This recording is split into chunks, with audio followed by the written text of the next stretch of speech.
Statement on the situation in Sudan. Andrew Mitchell. Madam Deputy Speaker, with your permission, I will make this further statement to the House on the situation in Sudan. This statement is on behalf of the Government and the Foreign Secretary, who is attending the funeral of a close family member. 10 days ago, fierce fighting broke out in Khartoum. It has since spread to Omdurman, Darfur, and other Sudanese cities. As members of this House will know, a violent power struggle is ongoing between the Sudanese army and the paramilitary Rapid Support Forces. Madam Deputy Speaker, the situation in Sudan is extremely grave. More than 427 people have been killed, including 5 aid workers. Over 3,700 people have been injured. Before this violence began, the humanitarian situation in Sudan was already deteriorating. We now estimate that approximately 16 million people, a third of the Sudanese population, are in need of humanitarian assistance. These numbers, I regret to inform the House, are likely to rise significantly. While the paramilitary Rapid Support Forces announced a 72-hour ceasefire from 0500 hours London time on the 21st of April to mark the holy festival of Eid, it did not hold. Given the rapidly deteriorating security situation, the government took the difficult decision to evacuate all British Embassy staff and their dependents to fulfil our duty to protect our staff as their employer. This highly complex operation was completed yesterday. The operation involved more than 1,200 personnel from 16 Air Assault Brigade, the Royal Marines and the Royal Air Force. I know the House will join me in commending the brilliant work of our colleagues in the Ministry of Defence, as well as the bravery of our servicemen and women for completing this operation successfully amidst extremely dangerous circumstances. I also want to pay tribute to our international partners for their ongoing cooperation in aligning our rescue responses.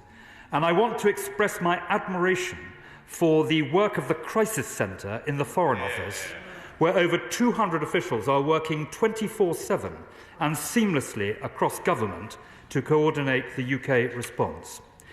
Madam Deputy Speaker, the safety and security of British nationals continues to be our utmost priority. Our ability to support British nationals has not been impacted by the relocation of British Embassy staff.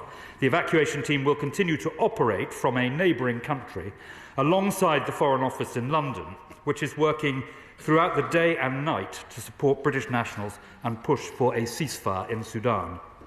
We are asking all British nationals in Sudan to register their presence with us. The roughly 2,000 British nationals registered with us already are being sent, sometimes with great difficulty, at least daily updates by text and email.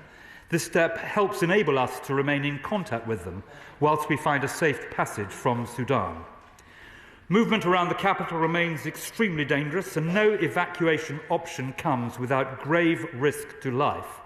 Khartoum Airport is out of action, energy supplies are disrupted, food and water are becoming increasingly scarce, internet and telephone networks are becoming difficult to access. We continue to advise all British nationals in Sudan to stay indoors wherever possible. We recognise circumstances will vary in different locations across Sudan, so we are now asking British nationals to exercise their own judgment about their circumstances, including whether to relocate, but they do so at their own risk. Ending the violence, Madam Deputy Speaker, is the single most important action we can take to guarantee the safety of British nationals and everyone in Sudan. The Prime Minister, the Foreign Secretary, the Secretary of State for Defence and I have been in continuous contact with allies and with key regional partners since the outbreak of violence to agree a joint approach to both evacuation and de-escalation of violence. Over the weekend, the Prime Minister spoke to his counterparts, including Egyptian President Sisi and the President of Djibouti. The Foreign Secretary was in contact with the Kenyan President, the US Secretary of State, and foreign ministers of France, Germany, the UAE, Saudi Arabia, Djibouti, Sweden, Turkey, Cyprus, and the EU High Representative for Foreign and Security Policy. The Defence Secretary engaged with counterparts in Djibouti, the US, France and Egypt. I have spoken to the African Union and the Prime Minister in exile of Sudan, upon whom so many hopes rested. Further escalation of this conflict, particularly if it spills over into neighbouring countries, would be disastrous. As we continue to make clear, there must be a genuine and lasting ceasefire.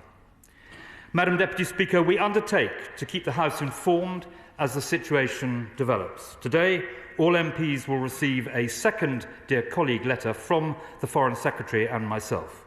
This will hopefully help to answer a number of frequently asked questions to assist honourable and right honourable members in supporting their constituents. Madam Deputy Speaker, I will continue to be in close contact with the House and provide updates wherever possible in the coming days. I commend this statement to the House.